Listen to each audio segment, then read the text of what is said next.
So, you want to own a data center, pour a concrete slab, fill it with servers, rent out the computing power, and let the cloud do the rest. It sounds like commercial real estate with better margins, but it is not that simple. What does it actually cost to build one of these things from scratch?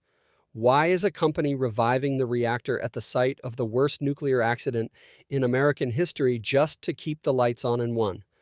And why do the four companies spending the most money in this industry keep quietly rewriting the math on how fast their own equipment wears out? Start with the scale of the money involved, because it barely resembles a normal industry anymore. Amazon, Google, Meta, and Microsoft, the four largest data center operators on Earth, are projected to spend roughly $725 billion combined on capital expenditure in 2026, up 77% from about $410 billion in 2025. And Goldman Sachs now projects those same four companies will spend a combined $5.3 trillion between 2025 and 2030. Boston Consulting Group separately estimates the entire industry needs to invest $1.8 trillion just between 2024 and 2030 to keep pace with AI and cloud demand. Capital spending at some of these companies now eats up 45 to 57% of total revenue, a level of capital intensity that used to be unthinkable outside of oil refining or semiconductor fabs. This isn't a tech company quietly buying more servers anymore. The largest peacetime industrial build-out in modern history, running on a timeline measured in quarters instead of decades. Here's what that money actually buys. A standard data center runs $10 to $12 million per megawatt of capacity to build, but a modern AI facility, with the liquid cooling systems needed to handle today's chips, can run $20 million or more per megawatt. A single benchmark 100 megawatt hyperscale AI facility, the kind hyperscalers now build routinely, costs somewhere between $3.4 and $5.5 billion by itself. Nobody is paying for that in cash. Hyperscalers raised $108 billion in debt during 2025 alone to fund this build-out, with projections suggesting roughly $1.5 trillion in debt issuance over the next several years, essentially mortgaging the entire AI boom against future cloud and advertising revenue that hasn't been earned yet. And that's before you even get to power, which turns out to be the actual bottleneck, not chips.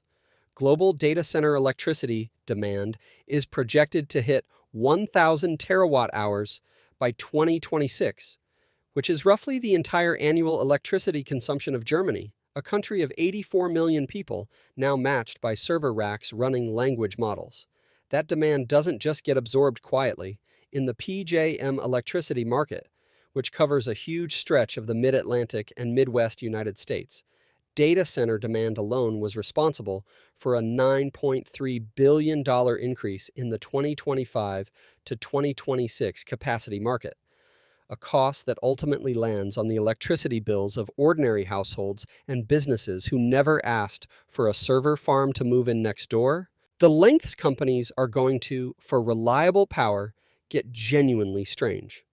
In September 2024, Microsoft signed a 20-year power purchase agreement with Constellation Energy to restart Unit 1 at 3 Mile Island, the Pennsylvania plant that sits beside the reactor that partially melted down in 1979 in the worst commercial nuclear accident in U.S. history. Unit 1 itself was shut down in 2019, not for safety reasons, but because it had stopped being profitable to run.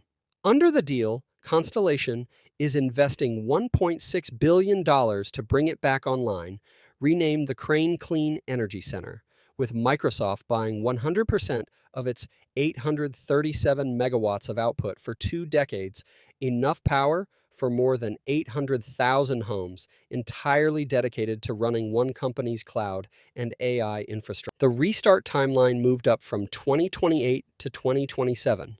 Constellation has since secured a $1 billion federal loan to help fund it. And the deal is expected to create around 3,400 jobs and generate more than $3 billion in state and federal taxes. Microsoft isn't the only one doing this. Amazon signed a deal for 960 megawatts, later expanded to a 17-year, 1.92 gigawatt agreement with Talon Energy's Susquehanna nuclear plant, also in Pennsylvania. Meta signed its own 20-year deal with Constellation for the entire 1,100 megawatt output of the Clinton nuclear plant in Illinois, starting in 2027. The industry that popularized the cloud as a metaphor for something weightless and abstract is now the reason nuclear plants that America spent years trying to retire are being switched back on. Then there's a cost that doesn't show up as a giant construction number at all, but quietly shapes how profitable this entire industry appears to be on paper. Servers and networking equipment don't last forever, and companies have to estimate how many years to spread that cost over on their books. In its 2023 fiscal year, Microsoft extended the assumed useful life of its servers and network equipment from 4 years to 6, a change its own CFO said shifted $3.7 billion of depreciation expense out of that year and into the future. Google made an almost identical move in January 2023, stretching server life from 4 to 6 years and cutting its reported 2023 depreciation by roughly $3.9 billion, adding about $3 billion straight to earnings. Oracle extended its own estimate from 4 to 5 years that same year. Meta followed in January 2025, moving from a 4 to 5 year range out to 5.5 years, a change it said would cut 2025 depreciation by $2.9 billion, nearly 4% of its estimated pre-tax profit for the year. None of these changes involve spending a single additional dollar or moving a single piece of equipment. They just change how the same spending gets counted, spreading the cost of chips that may or may not actually last that long over more years of reported profit. Combined across the major players, the first year disclosed benefit of these changes topped $10 billion.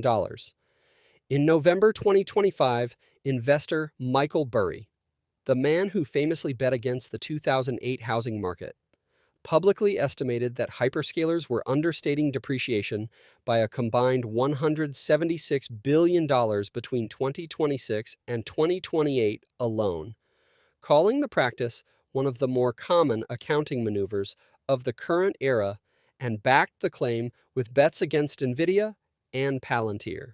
Not everyone agrees the equipment actually lasts longer.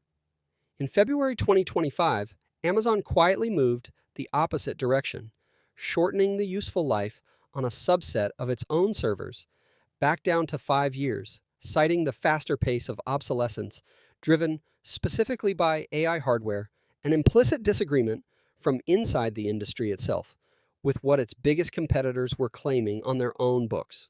Put all of it together, and the picture looks less like a real estate business and more like a very large, very leveraged bet stacked on top of another bet. Hundreds of billions of dollars a year are being poured into buildings that only make financial sense if the chips inside them keep earning money for 5 or 6 years, powered increasingly by reviving nuclear plants. The country had already decided to shut down, financed by a debt market betting. The whole structure holds together long before any of that equipment needs replacing again.